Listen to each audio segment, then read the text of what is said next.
How about this for a name first thing in the morning? Habakkuk. Strange name, you've probably never heard of it. I don't know anybody who's ever been named Habakkuk except the minor prophet himself, who was born about 6 or 7 centuries before Jesus.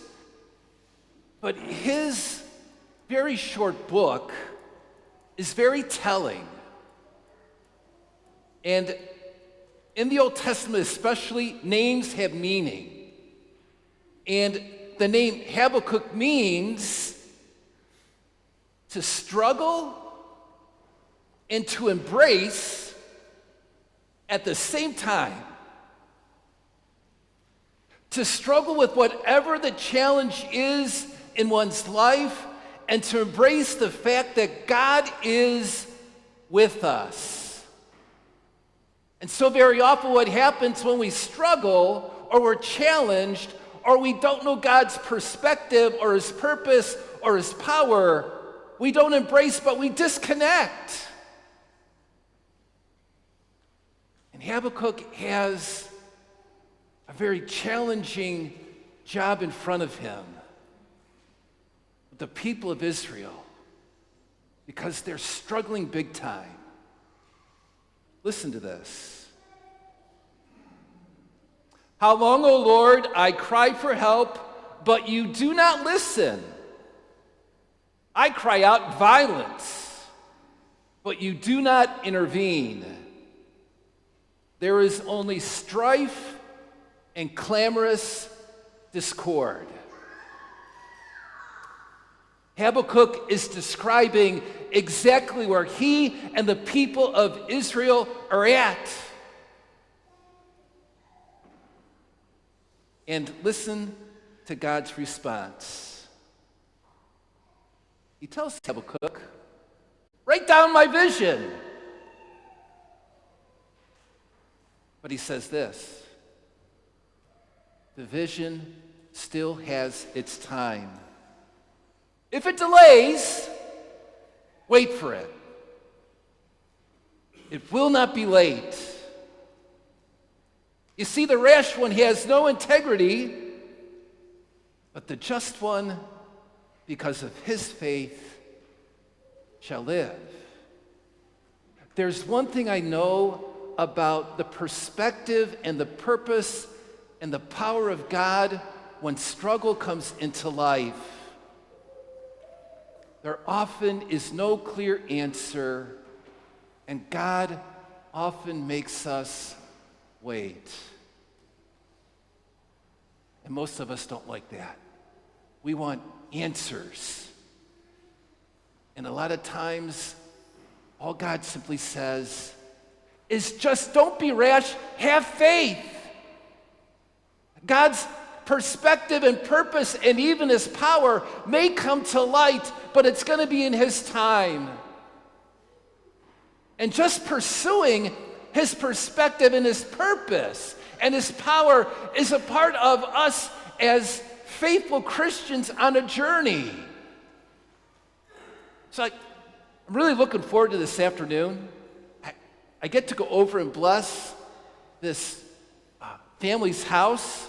And backstory to this, I've known this family since the very first year of my priesthood, 34 years ago at St. John's in Strongsville. And I had this vision of the mother driving in her big white van and backing it up to the church, and her 5 kids and usually 5 or 6 other kids piling out of the van and going into church for Mass or vacation Bible school or for PSR classes or for youth activities. And I quickly learned that this mother was what I call a super mom.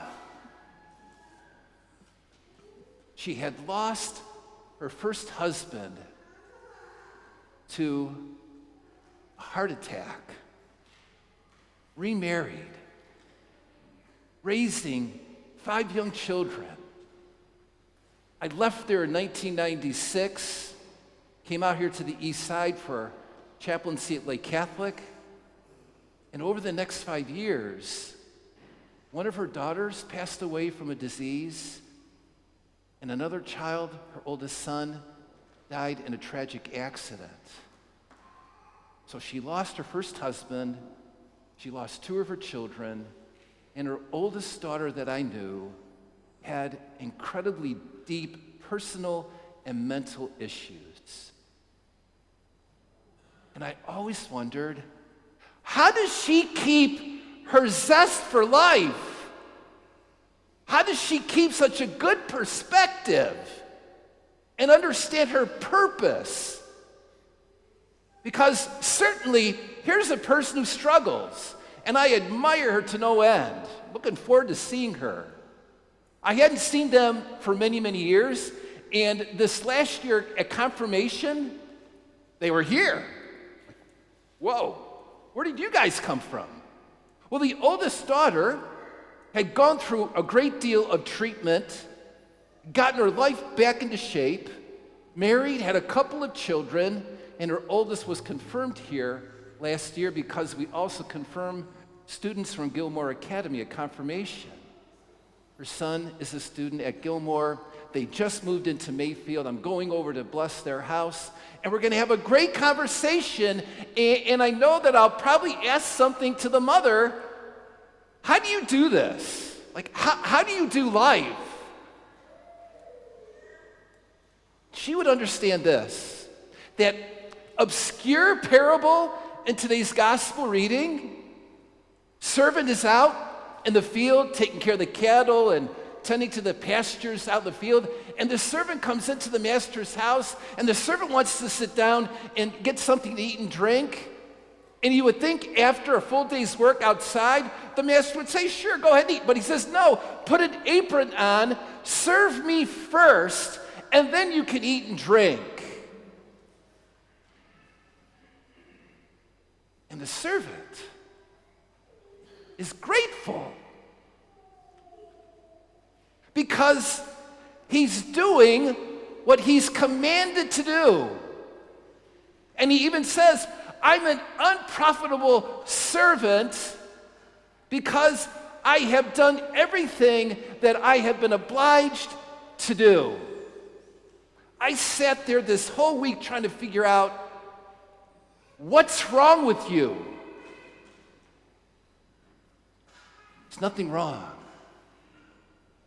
Have you ever been in a situation where you've worked your head off and you're out of energy and something else comes up at the end of the day and you have to do it? That's the servant. And he does it because he knows what his purpose is. And there's really something humbling about those kind of people. When I see this mother this afternoon, I'm always humbled by her because she has this incredible perspective and purpose, and she knows the power of God despite the fact that there's this incredible struggle that has gone on in her life, incredible losses. She understands the prophet, Habakkuk. She struggles, but she embraces. Jesus knows this. He knows it with his friends. And Jesus says before he dies, I'm going to give you an advocate. I would never leave you as orphans in this world. I'm going to give you an advocate, a paraclete, who is actually the Holy Spirit. And the word paraclete, and one of the definitions that I found says this, it's one who hears another's cry. What's the apostles' cry in today's gospel? Lord, increase our faith. You know why they said that? It's not in the lectionary. I wish it was.